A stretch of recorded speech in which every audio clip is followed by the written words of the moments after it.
ଆଜି ସକାଳର ଗୁରୁତ୍ୱପୂର୍ଣ୍ଣ ଖବର ଉପରେ ଆମ ଚ୍ୟାନେଲକୁ ଯଦି ପ୍ରଥମ କରି ଆସିଥିବେ ଭିଡ଼ିଓକୁ ଲାଇକ୍ ସେୟାର ଓ ସବସ୍କ୍ରାଇବ୍ କରିବାକୁ ଭୁଲିବେ ନାହିଁ। ଚାଲନ୍ତୁ ଯିବା ଆଜି ସକାଳର ପ୍ରଥମ ଖବର ଉପରେ। ଓଡ଼ିଶାରୁ ଅଧିକ ଲୋକସଭା ଆସନ ବିଜୟ ଲକ୍ଷ୍ୟରେ କେନ୍ଦ୍ରମନ୍ତ୍ରୀ ଅମିତ ଶାହା ଗୁରୁବାର ଦିନ ସୋନପୁରରେ ପ୍ରଚାର କରିଛନ୍ତି। ଜୟ ଜଗନ୍ନାଥ ଜୟ ଶ୍ରୀରାମ କହି ଭାଷଣ ଆରମ୍ଭ କରିବା ପରେ ଓଡ଼ିଶାରେ 20ଟି ଲୋକସଭା ସିଟ୍ରେ ଜିତିବ କି ନାହିଁ ତାହା ଅମିତ ଶାହାଙ୍କୁ ପଚାରିଲେ।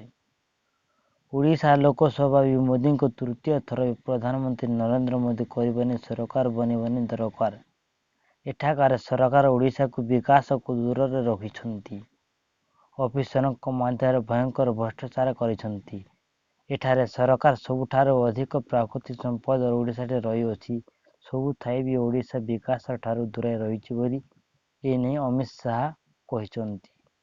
ନିର୍ବାଚନ ଯେତିକି ପାଖକୁ ଆସୁଛି ସେତିକି ପ୍ରଶ୍ନ ଉଠୁଛି। କୌଣସି ସାମ୍ବାଦିକ ପଦବୀ ନାହାନ୍ତି। ପାଣ୍ଡିଆନ ଏପରିକି ବିଜେଡି ଦଳର ମଧ୍ୟ କିଛି ପଦବୀ ନାହାନ୍ତି। ବିଜୁ ଜନତା ଦଳର ଜଣେ ସାଧାରଣ ସଦସ୍ୟ ପାଣ୍ଡିଆନ। ତେଣୁ ମୁଖ୍ୟ ଶାସକ ସଚିବ ଏବଂ ଗୃହ ସଚିବ କେମିତି ପାଣ୍ଡିଆନଙ୍କୁ ସିକ୍ୟୁରିଟି ଦେଉଛନ୍ତି ବୋଲି ପ୍ରଶ୍ନ କରିଛନ୍ତି। ବିଜେପି ଏମିତି ମୋଟ 5ଟି ଅଭିଯୋଗ ନେଇ ମୁଖ୍ୟ ନିର୍ବାଚନ ଅଧିକାରୀଙ୍କୁ ଭେଟି ବିଜେପି ପ୍ରତିନିଧି ଦଳ ହୋଇଛନ୍ତି। ଏନେଇ ସୂଚନା ମିଳିଅଛି। ରାସନ କାର୍ଡଧାରୀମାନଙ୍କ ପାଇଁ ଖୁସି ଖବର। ସମସ୍ତ ରାସନ କାର୍ଡଧାରୀଙ୍କ ପାଇଁ ରାଜ୍ୟ ସରକାର ଏକ ବଡ଼ ନିଷ୍ପତ୍ତି ନେଇଛନ୍ତି। ଯେଉଁଥିରେ କି ରାସନ କାର୍ଡ ଦୋକାନରେ 40 ପ୍ରକାରରୁ ଅଧିକ ପ୍ରକାର ସାମଗ୍ରୀ ଉପଲବ୍ଧ ହେବ।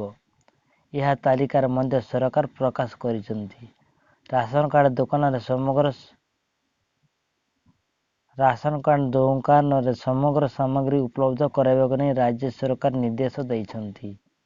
ଖାଦ୍ୟ ବିଭାଗ ଦ୍ୱାରା ସମସ୍ତ ରାସନ କାର୍ଡ ଦୋକାନରେ 45 ପ୍ରକାର ସାମଗ୍ରୀ ଉପଲବ୍ଧ ହେବ, ଯାହା କମ୍ ଦାମରେ ରାସନ କାର୍ଡଧାରୀଙ୍କ ପାଇଁ ଉପଲବ୍ଧ ହେବ। ଯେଉଁଥିପାଇଁ ଚା ପକେଟ, କଫି, କ୍ଷୀର ପକେଟ, ବାଥରୁମ୍ ବିଲ୍ ଅନେକ ସାମାନ ଯୋଗାଇ ଦିଆଯିବ। ରାସନ କାର୍ଡଧାରୀଙ୍କ ବଜାର ଅପେକ୍ଷା ବହୁତ କମରେ ମୂଲ୍ୟରେ ରାସନ କାର୍ଡ ଦୋକାନରୁ ଏହି ଜିନିଷ କ୍ରୟ କରିବାକୁ ସକ୍ଷମ ହେବେ। କେବଳ ଉତ୍ତର ପ୍ରଦେଶ ପାଇଁ ଏହି ଯୋଜନା କରାଯାଇଅଛି। ଏନେଇ ସୂଚନା ମିଳିଅଛି। ପଶ୍ଚିମବଙ୍ଗରେ ମୁଖ୍ୟମନ୍ତ୍ରୀ ମମତା ବାନାର୍ଜୀ ବରିଷ୍ଠ ବିଜେପି ନେତାଙ୍କ ତଥ୍ୟ କେନ୍ଦ୍ରମନ୍ତ୍ରୀ ନିତିନ ଗଡ଼କରୀଙ୍କ ଲୋକସଭାରେ ନିର୍ବାଚନକୁ ନେଇ ପ୍ରଶ୍ନ ଉଠାଇଛନ୍ତି। ବୁଧବାର ଦିନ ମହାରାଷ୍ଟ୍ରରେ ପ୍ରସାଦ ନିର୍ବାଚନ ପ୍ରଚାର କରିଲାବେଳେ ନିତିନ ଗଡ଼କରୀଙ୍କ ବହସ ହେବା ପରେ ଏଭଳି ପ୍ରଶ୍ନ ଆସିଛନ୍ତି। ଆପଣମାନେ କଳ୍ପନା କରିବେ ଯେ ଆମର 7 ପର୍ଯ୍ୟନ୍ତରେ ନିର୍ବାଚନ ହେବ, ଯାହାକି ଜୁନ 1 ତାରିଖ ପର୍ଯ୍ୟନ୍ତ ଚାଲିବ। ଏହି ସମୟରେ ଏକ ନିର୍ବାଚନ ରାଲିରେ ମମତା ବାନାର୍ଜୀ କହିଛନ୍ତି ଯେ ସାରା ଦେଶରେ ପ୍ରବଳ ଗ୍ରୀଷ୍ମ ପ୍ରବାହ ମଧ୍ୟରେ 7ଟି ପର୍ଯ୍ୟାୟରେ ଲୋକସଭା ନିର୍ବାଚନ କରୁଛନ୍ତି।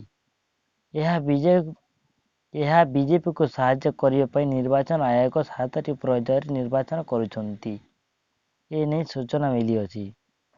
ସୋନପୁର ସମାବେଶରେ ପୁଣି ନିଜର ବିଚାରପତି ଗାଇଡଲାଇନ୍ ମାରି ବିଜେଡି ଉପରେ ବର୍ଷିଲା ଅମିତ ଶାହା। ନବୀନ ସରକାରଙ୍କୁ ଫୋପାଡ଼ି ଦେବା ପାଇଁ ନାରା ପୁଣି ଦେଲା ଅମିତ ଶାହା।